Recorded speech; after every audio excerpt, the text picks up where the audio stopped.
Amados irmãos, vamos ouvir a exposição da Palavra de Deus. Vamos abrir as nossas Bíblias na primeira epístola do apóstolo João, capítulo de número 2. Inicialmente faremos a leitura dos versículos 1 e 2. Ouvimos no último domingo um sermão sobre esses dois versículos. E depois leremos o texto da pregação desta manhã, versículos 3 a 6. Então, será o texto que vamos ouvir a exposição. Assim diz a palavra do Senhor. Filhinhos meus, estas coisas vos escrevo para que não pequeis. Se todavia alguém pecar, temos advogado junto ao Pai, Jesus Cristo, o justo. E ele é a propiciação pelos nossos pecados, e não somente pelos nossos próprios, mas ainda pelos do mundo inteiro. Agora, o texto da pregação desta manhã. Ora, sabemos que o temos conhecido por isto, se guardarmos os seus mandamentos.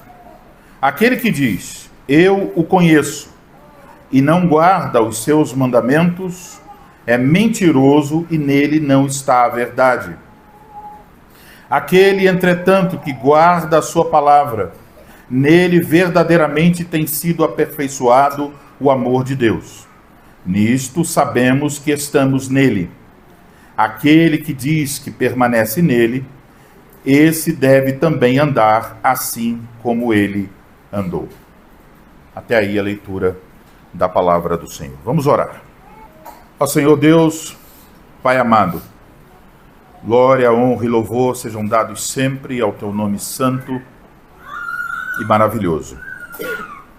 Agradecemos, Senhor, pelo privilégio que temos nessa manhã de cultuar o teu nome e de agora ouvir a exposição da tua palavra.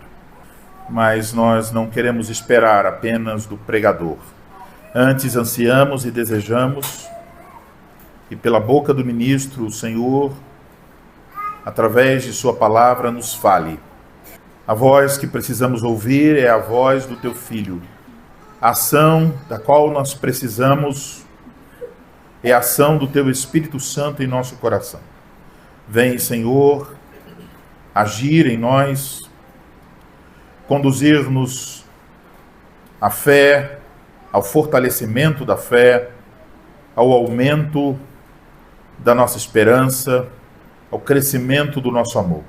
Que o Senhor bondosamente conceda ao ministro para que fale com fidelidade, para que o faça com integridade, de acordo com as tuas palavras, e que nós possamos, pela obra do teu Espírito Santo, dar ouvidos, reconhecer a verdade, aceitá-la e praticá-la.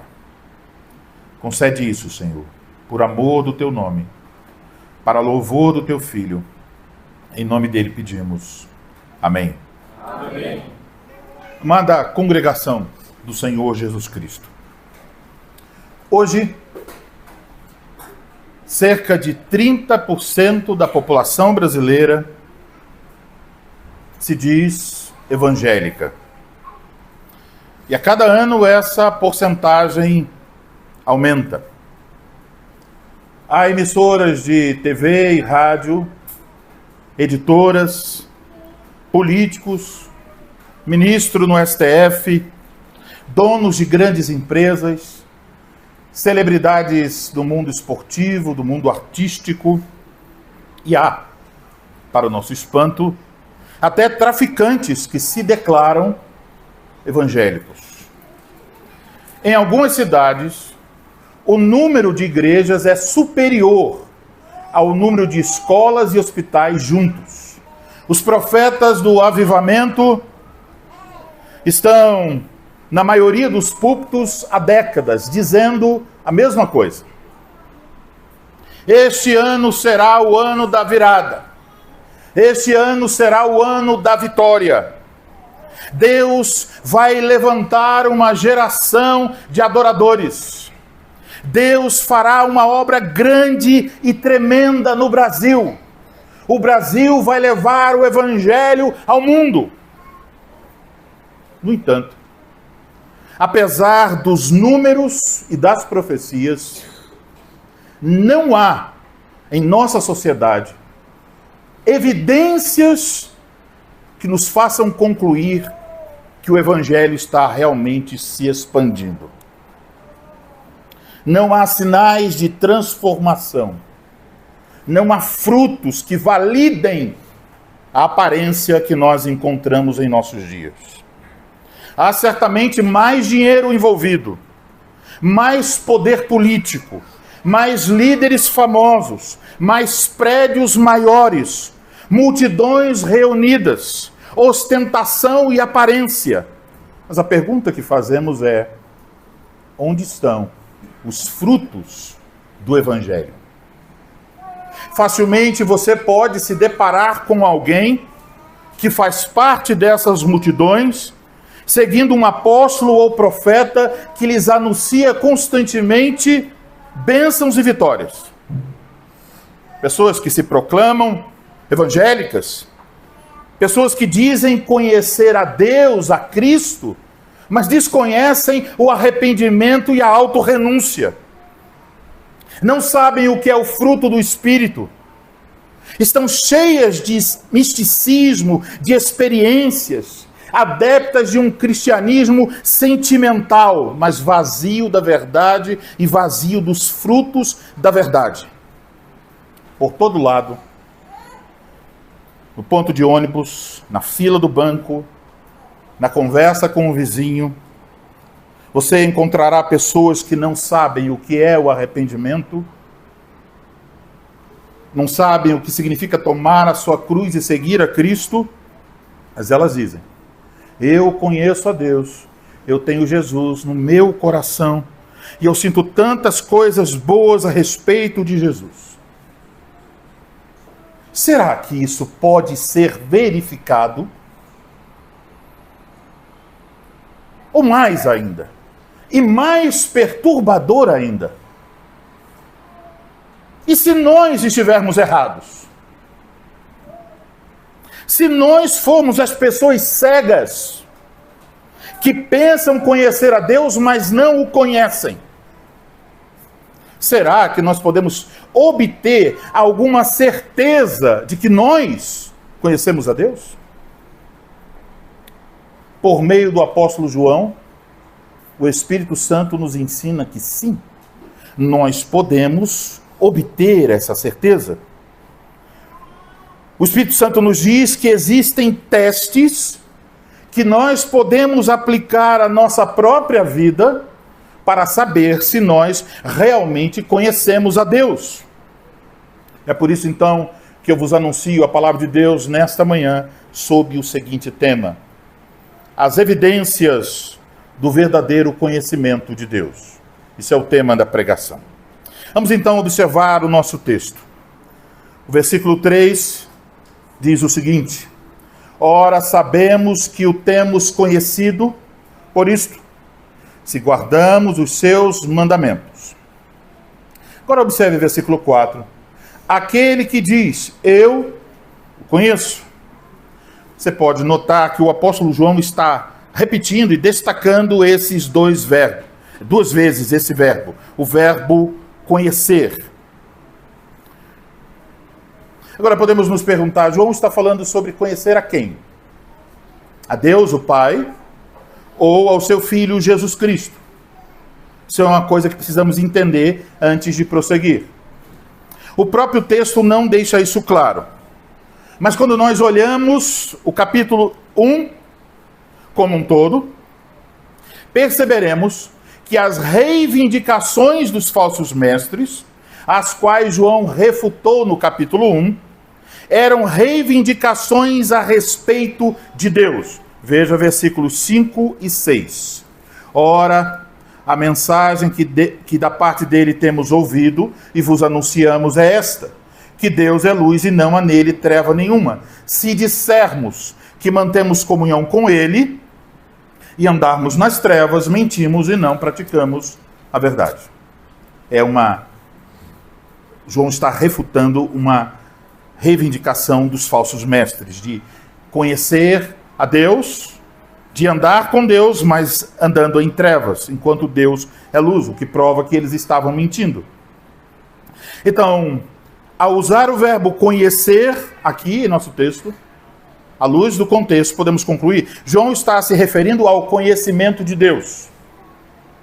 Mas quando você olha para os versículos 5 e 6 do capítulo 2, onde nós temos verbos que se relacionam ao verbo conhecer, são os verbos, quando diz, no versículo 5 e 6, quando diz, nisto, no final do versículo 5, nisto sabemos que estamos, o verbo estar, estamos nele.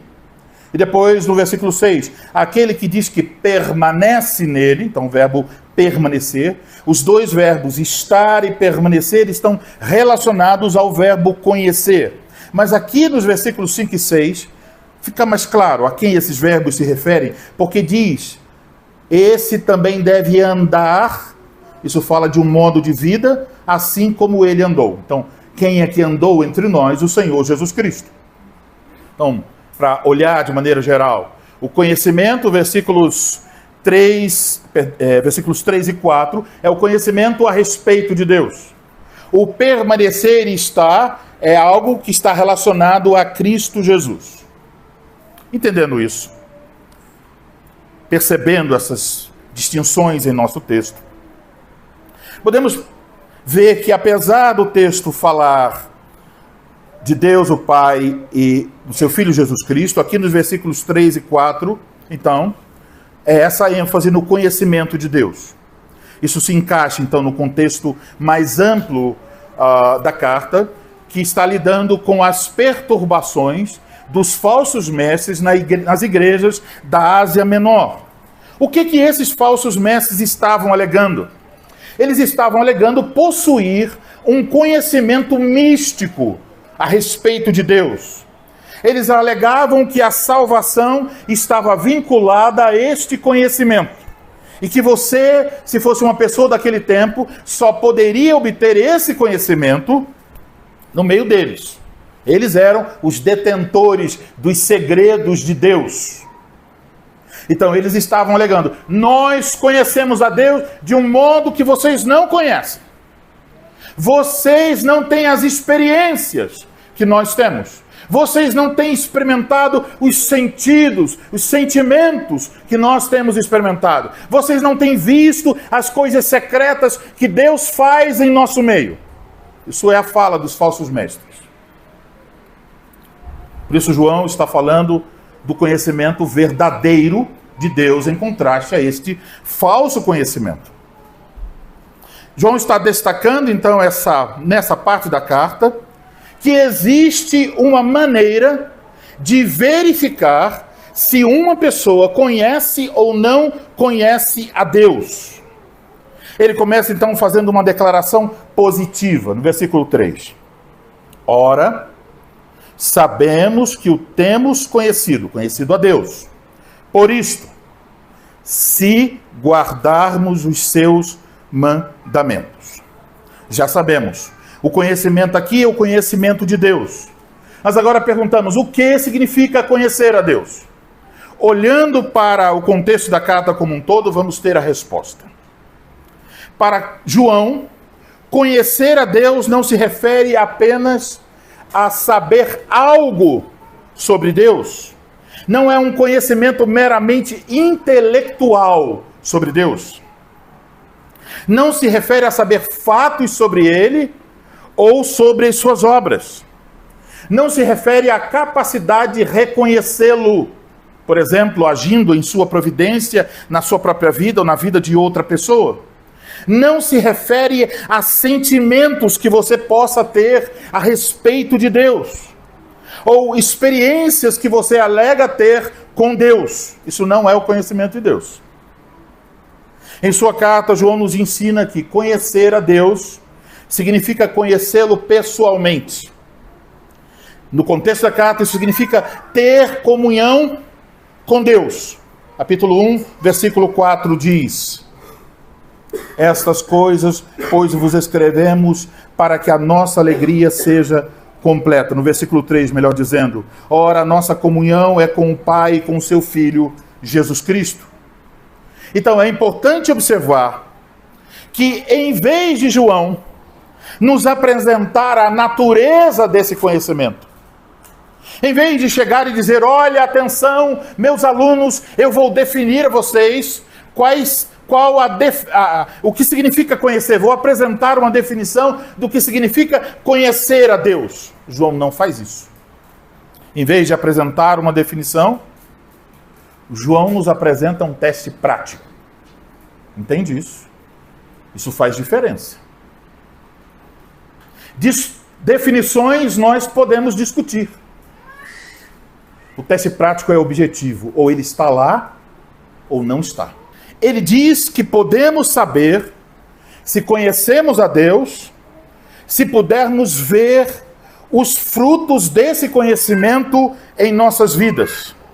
Ele nos ensina que conhecer a Deus tem como fator inseparável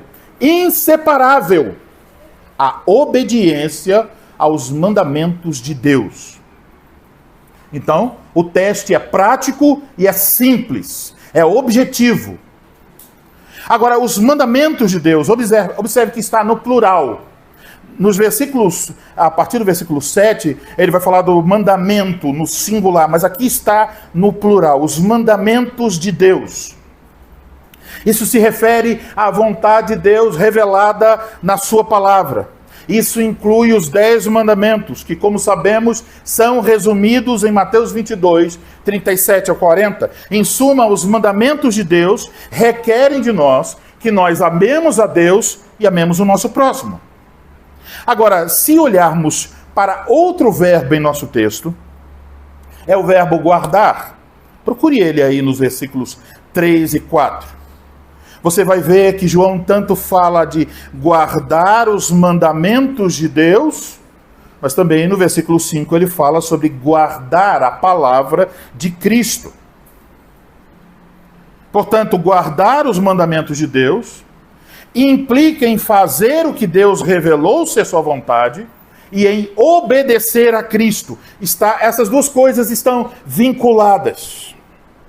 João está dizendo a seus leitores, olha, aqueles que confiam em Cristo, o Filho de Deus, aqueles que ouvem as palavras de Cristo, certamente obedecerão aos mandamentos de Deus. Eles amarão a Deus e eles amarão uns aos outros. Essas pessoas que têm essa evidência de conhecer a Cristo, de guardar os mandamentos de Deus, essas pessoas são as pessoas que nós podemos dizer a respeito delas. Elas conhecem a Deus.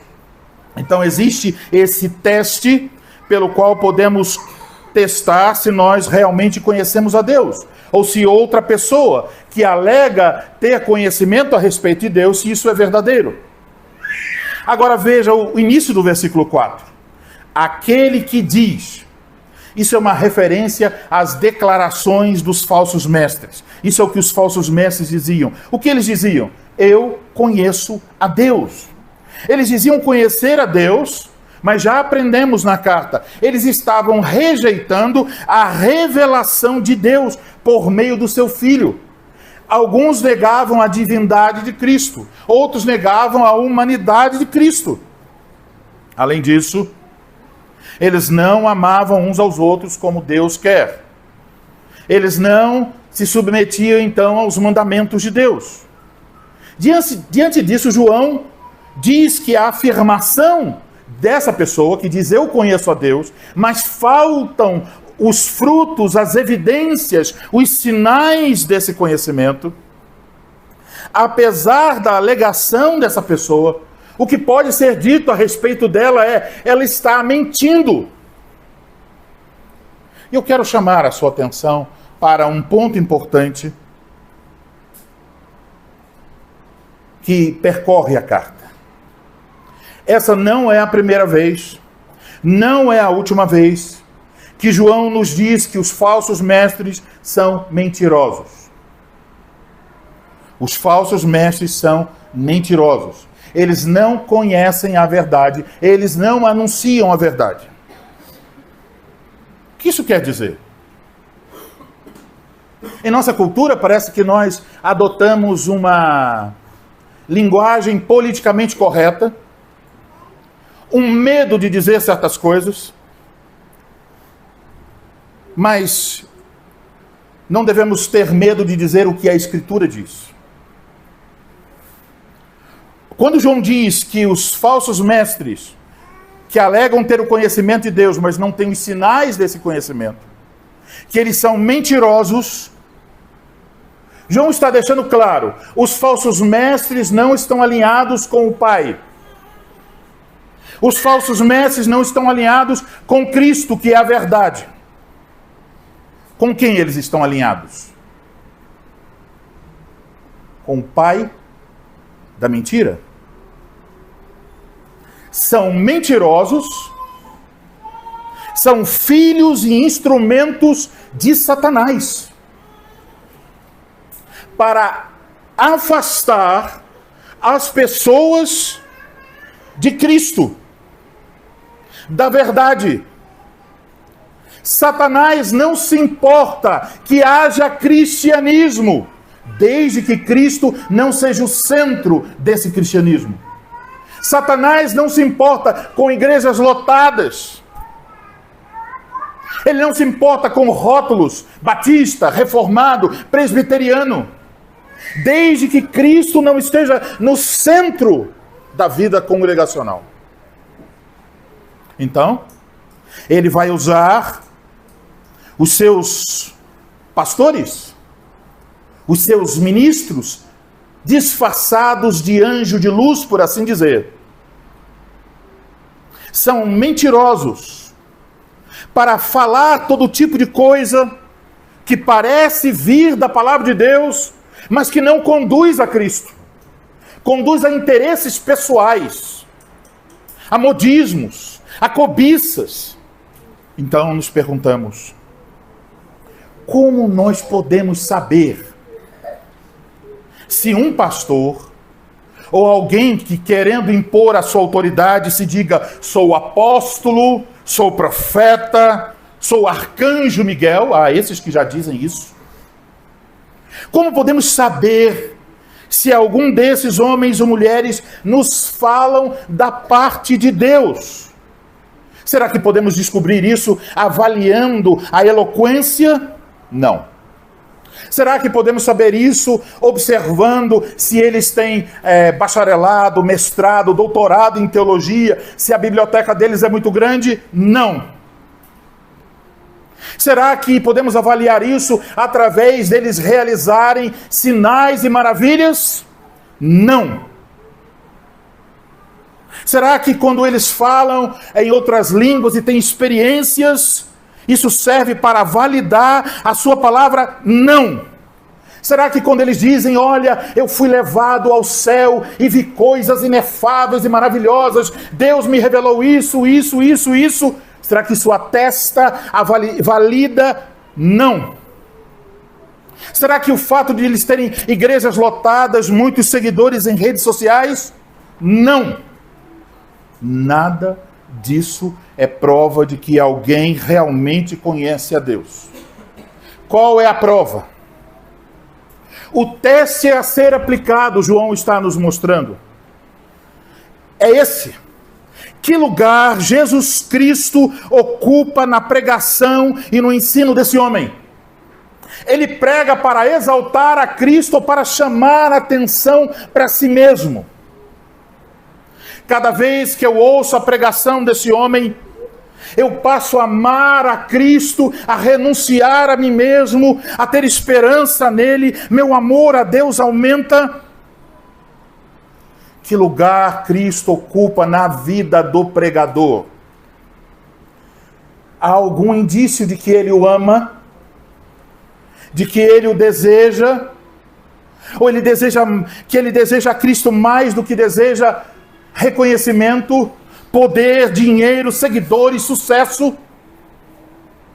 Que frutos eu posso ver em sua vida?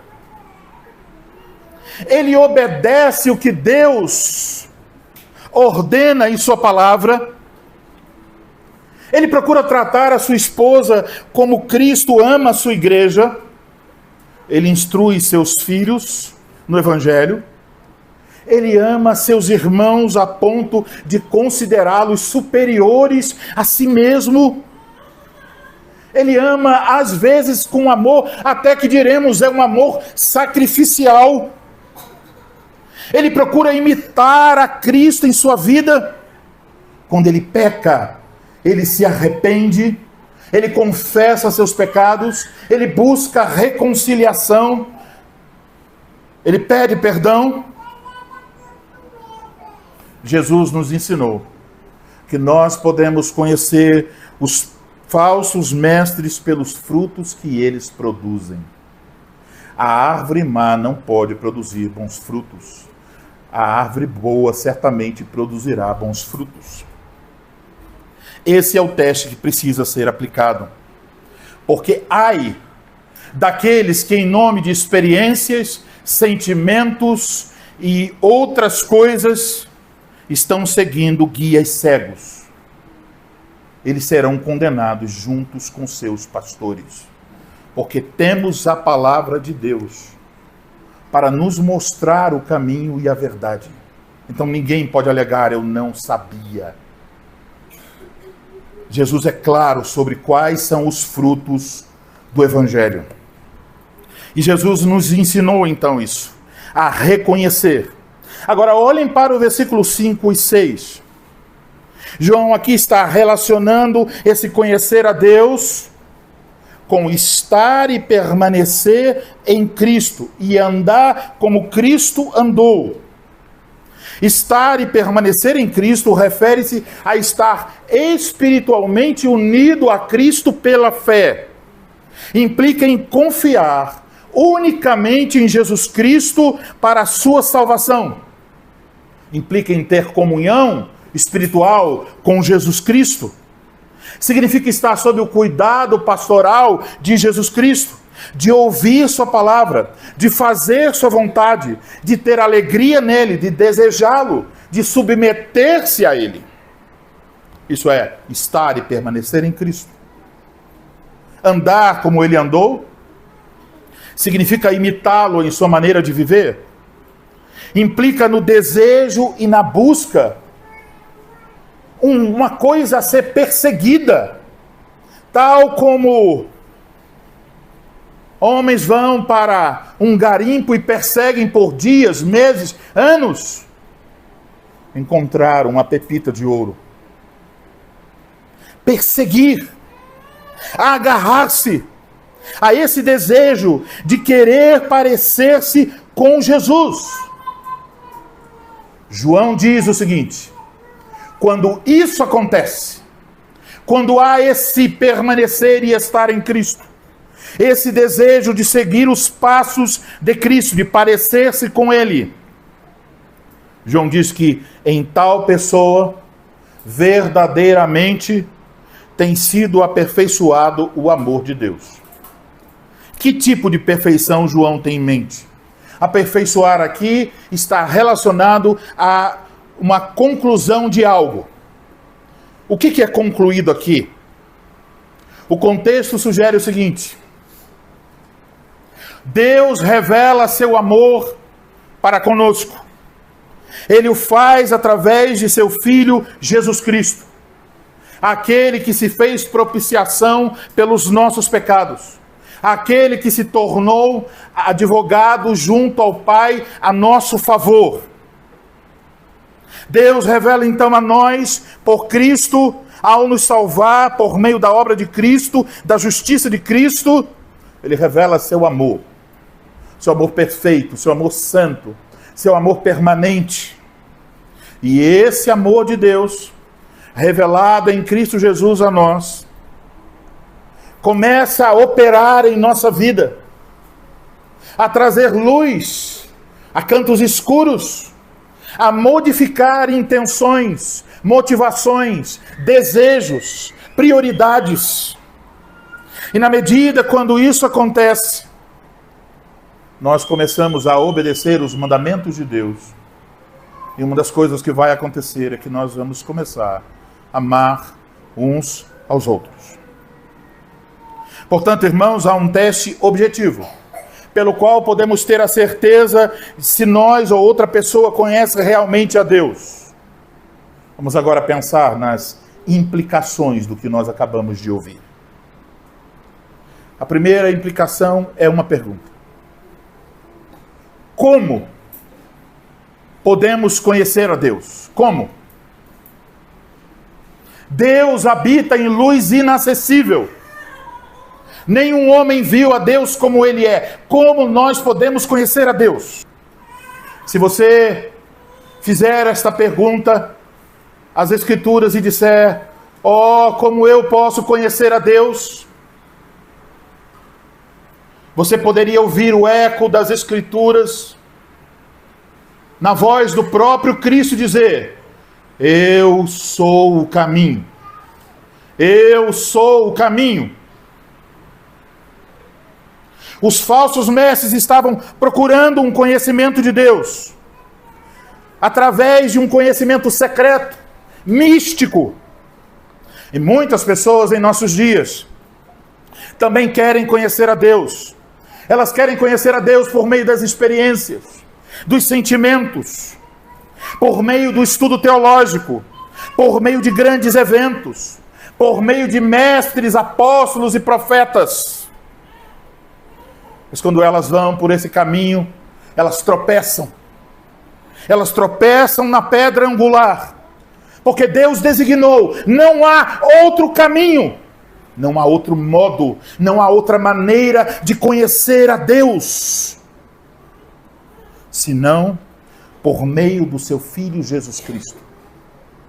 Por isso João começou a carta dizendo: Ele é a palavra da vida, o meio através do qual Deus se revela a nós e nos comunica a vida eterna.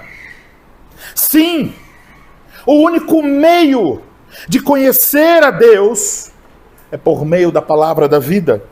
O Deus verdadeiro e eterno, que estava na glória com o Pai por toda a eternidade, não dependendo de ninguém, não precisando de ninguém. E esse Deus verdadeiro assumiu a natureza humana para que nós, pecadores, pudéssemos conhecer a Deus. Nós não podíamos criar a nossa própria Torre de Babel para, numa tentativa insana, chegar até os céus e conhecer a Deus. As nossas obras não servem. O nosso conhecimento não serve. Então, o que foi necessário? Deus mesmo veio do céu ao nosso encontro. Deus veio para as trevas, para fazer raiar a luz. Ele veio até a nossa morte para vivificar-nos. Ele veio até a sujeira dos nossos pecados para purificar os nossos corações. Ele veio até os nossos corações rebeldes e desobedientes para nos reconciliar com Deus. E definitivamente, meus irmãos, entendam isso. O véu foi rasgado de cima para baixo. Não há mais separação. É possível conhecer a Deus.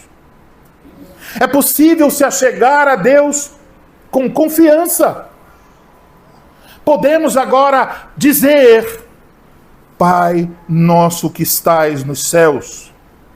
Então significa, se você está em Cristo Jesus, você está dentre um número muito específico de pessoas que já existiram, existem agora e existirão depois, que pode dizer com veracidade, e somente esses que estão em Cristo poderão dizer tais palavras: eu, pela graça de Deus, conheço a Deus. Eu conheço a Deus. Todos os ministros do diabo vão apresentar um caminho a Deus sem Cristo.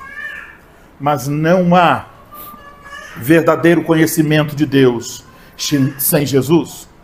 Para desfrutar esse conhecimento, essa comunhão real, para provar os favos doces do seu amor.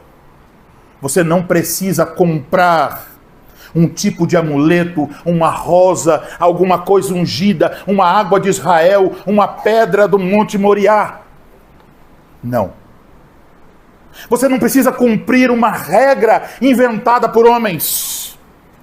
Você não precisa se tornar seguidor de um apóstolo ou de um profeta. Você precisa apenas confessar os seus pecados e correr para Cristo e dizer: Salvador meu e Deus meu, salva-me.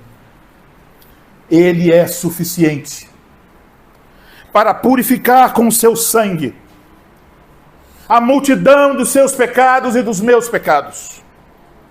A palavra dele vivifica. Então você pode desfrutar desse conhecimento.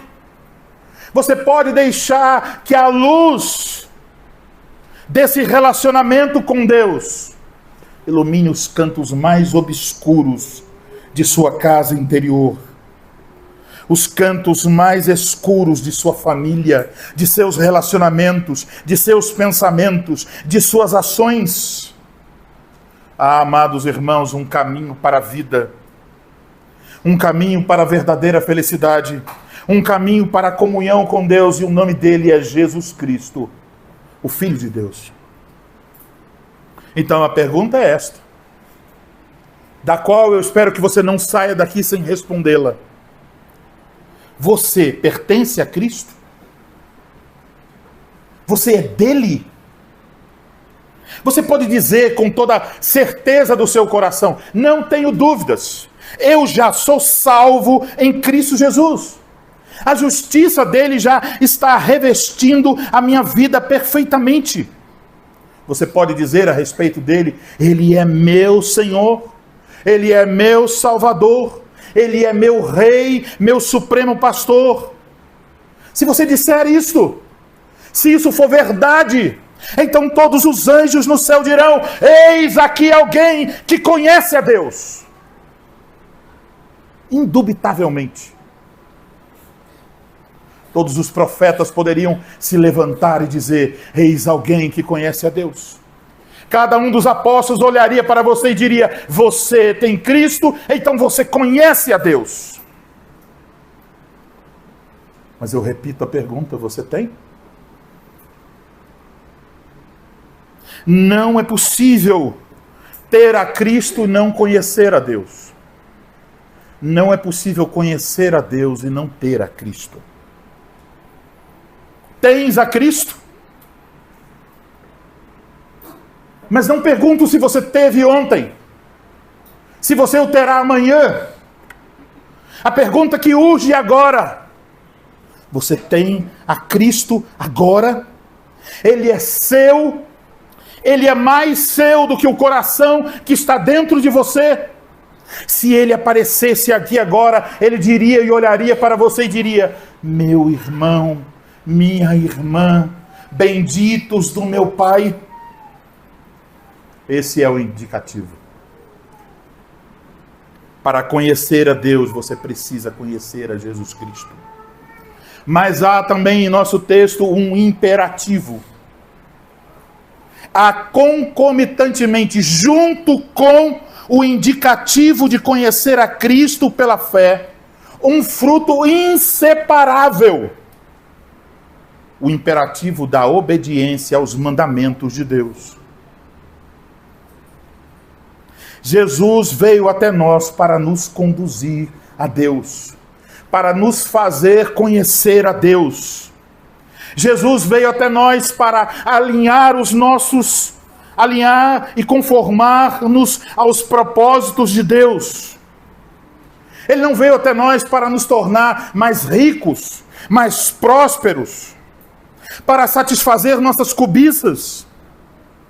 Ele veio para dizer a cada um de nós, não para dizer, para que eu dissesse a mim mesmo que a minha vontade seja feita.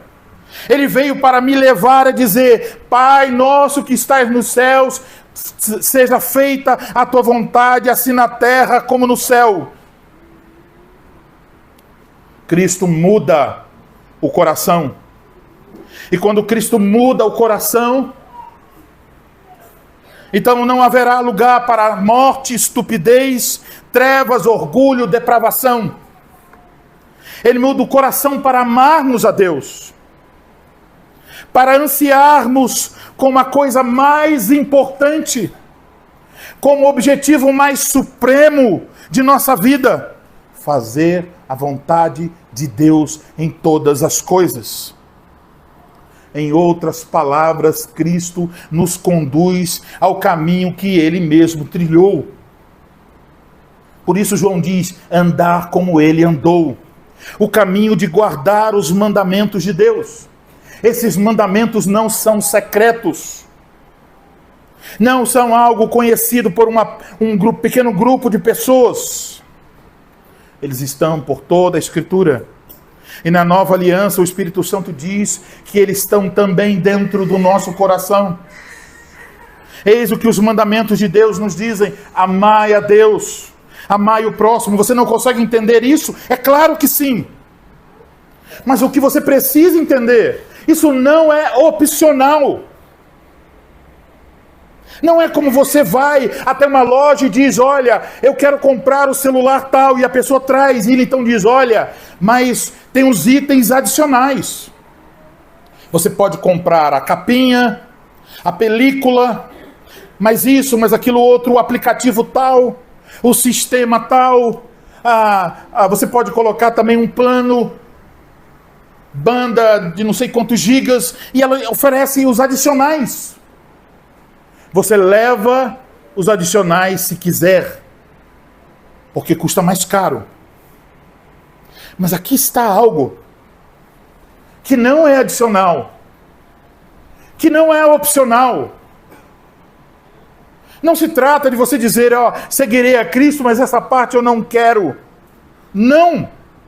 Se você conhece a Deus, se você permanece em Cristo, isso está em sua vida, está entranhado em sua alma. Há um grito interior dizendo, eu quero fazer a vontade de Deus. E eis o que os mandamentos nos dizem. Se você não conhece esse amor, então, se você não sabe o deleite de amar a Deus, se você não sabe o que significa amar as outras pessoas que vão além da sua família, eu vou dar a você uma triste notícia. Você não conhece a Deus e não está em Cristo. Uma pessoa pode ter muitas experiências com Deus, pode ter feito muitas obras, pode ter lido a Bíblia muitas vezes, pode ter estudado muitos livros de teologia e feito muitos cursos, pode até ser que realizou milagres, apresentou maravilhas.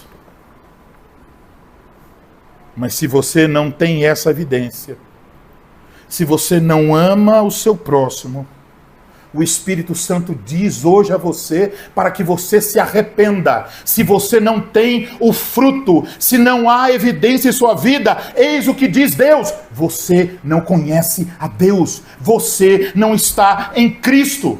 Ah, pastor, eu tenho 20 anos de igreja, eu tenho 30 anos de igreja. E se eu mesmo dissesse agora, Senhor, eu sou pastor há 20 anos, e Cristo dissesse, tem evidências? E eu dissesse, não. Cristo diria a esse pastor, a esse homem com 20 anos de pastorado, você não me conhece ainda, Elianai. Vocês percebem, meus irmãos? Uma pessoa pode ensinar, pode pregar, pode realizar milagres, pode ter experiências, pode ter sentimentos profundos, pode chorar. Mas se você não ama o seu próximo, você não conhece a Deus. Não sabe quem é Jesus. E o pior de tudo, você está completamente perdido ou perdida. Entenda bem, o Evangelho não é uma droga. que alguém usa. A pessoa tem visões, experiências, sensações, prazeres. Quando o efeito passa, há apenas um grande vazio. É isso que o cristianismo de muitas pessoas. O evangelho não é como uma droga. O evangelho é como uma luz que dissipa as trevas, que promove uma mudança, que faz com que nós saiamos do centro da nossa própria vida e coloca no centro o próprio Jesus Cristo, que ao assumir o controle de nossas vidas, faz com que nós olhemos não para dentro de nós mesmos, não somente para o céu, mas principalmente para os lados. Ele faz olhar para as pessoas que estão ao seu redor. O amor dele constrange você a amar outras pessoas. Você sabe o que isso significa? Você possui esse amor? Sabe do que eu estou falando? Ou parece que eu estou falando uma outra coisa que você nunca viu. Isso não significa que você vai amar as pessoas perfeitamente. João já disse que não, somos pecadores. Mas significa que efetivamente você vai amar. Quando você guarda a palavra de Deus, quando você procura viver de acordo com este amor, então o que vai acontecer? João disse, o amor de Deus que ele lhe fez conhecer por meio de seu Filho, será aperfeiçoado em sua vida. O objetivo terá sido alcançado. E não posso dizer isso de maneira mais clara. Deus revelou o seu amor a você para que você ame outras pessoas. Esse é o objetivo. Não é para você estar centrado em si mesmo. Então, o amor de Deus não é aperfeiçoado em nós quando cantamos belas canções, quando alguém com violão entoa e nós choramos com a bela música. Ele não é aperfeiçoado quando nós entramos em êxtase de uma experiência. O amor de Deus chega ao seu propósito quando nós amamos uns aos outros. Então vocês querem saber o que significa essa palavra? Nele verdadeiramente tem sido aperfeiçoado o amor de Deus. Ame seus irmãos. Comece por dentro de sua casa, as pessoas mais próximas. Ame seu esposo, ame sua esposa, ame seus filhos.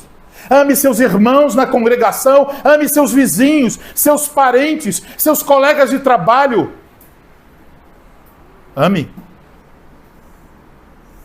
Comece por sua casa. Comece amando sua esposa e seus filhos com amor sacrificial, com gentileza, com bondade, de forma incondicional, real, prática, santa, verdadeira. Quando puder ver esse amor crescendo em você, constrangendo você a arrumar a casa para sua mãe cansada.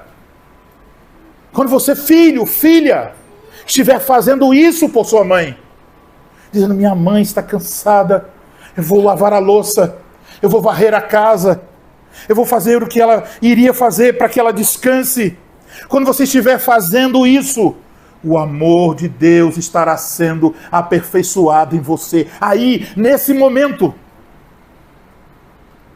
quando você estiver respeitando amavelmente seu marido que chegou irritado do trabalho, quando o marido estiver sacrificialmente cuidando de sua esposa imperfeita, então você poderá ter a certeza, Deus se revelou a mim para que eu fizesse coisas que por mim eu nunca faria. Quando você puder ver o fruto desse amor brotando, você poderá dizer com toda a certeza, eu conheço a Deus e eu sei quem Jesus Cristo é. Quando você puder dizer, eu estou imitando o meu Senhor, o meu Salvador, eu estou interessado em me tornar como Ele. Me interessa saber como ele andou. Eu quero andar como ele. A certeza desse conhecimento de Deus não virá por você fazer essas coisas de maneira perfeita. Porque se assim fosse, nenhum de nós poderia fazê-las. Nenhum de nós poderia ter certeza nenhuma. A certeza não está na perfeição de realizar essas coisas, mas está em realizá-las em Cristo Jesus, seu Senhor e Salvador. Está na certeza quando você vê e diz: agora eu fiz uma coisinha tão pequena, mas foi o que Jesus fez. E você poder ver crescer dentro de você o interesse, o desejo na direção de parecer-se com Cristo. Então, meus irmãos, entendam bem, o Evangelho não é um teatro para fingirmos, para nos adequarmos às regras inventadas por homens. O Evangelho é o poder de Deus.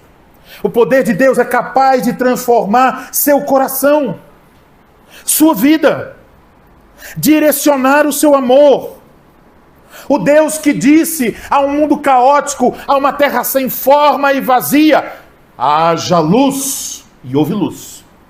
Será que esse Deus não pode mudar o seu coração? Será que esse Deus não pode hoje mesmo proclamar, por causa de Cristo, haja amor, e passar a haver amor? Sim. Ele pode e Ele quer. Então, confie em Cristo. Entre na escola da graça e aprenda a guardar os mandamentos de Deus. O professor dessa escola é Cristo. Ele é um professor perfeito, verdadeiro. E como vocês podem ver, ele certamente é capaz de realizar toda a sua santa vontade. Deus quer que nós amemos. Mas o nosso amor é completamente imperfeito. E é por isso que nós devemos olhar de novo para os versículos anteriores e perceber agora quanto nós precisamos do nosso advogado. Quanto nós precisamos recorrer ao sangue da propiciação. Quanto nós precisamos da justiça de Cristo. Eu e você ainda pecaremos um contra os outros. Eu ainda vou dizer a vocês coisas que vão magoar vocês, que vão entristecer vocês. Eu ainda farei brincadeiras que não serão edificantes. Talvez eu ainda fale mal de vocês. Reclame, murmure contra vocês. Vocês contra mim. Vocês uns contra os outros. Isso é tão feio. Mas é a mais pura verdade a respeito do nosso coração. Mas, meus irmãos, aí está a fonte da graça. O sangue de Jesus Cristo nos purifica de todos os nossos pecados. Você crê nisso? Você crê nisso? Então não se trata de experimentar relacionamentos perfeitos, mas se trata de experimentar relacionamentos purificados pelo sangue de Jesus Cristo. Então Cristo não é só nosso exemplo, Cristo também é nosso advogado. Se você quer viver a vida cristã, olhe para Ele. Imite a Cristo. Confie em Cristo. Aprenda com Cristo. Todos os dias, quando você acordar, se pergunte: o que eu posso aprender hoje com meu Salvador? Como eu posso me tornar mais parecido com Ele? E assim, o amor de Deus será aperfeiçoado em você. Amém. Amém.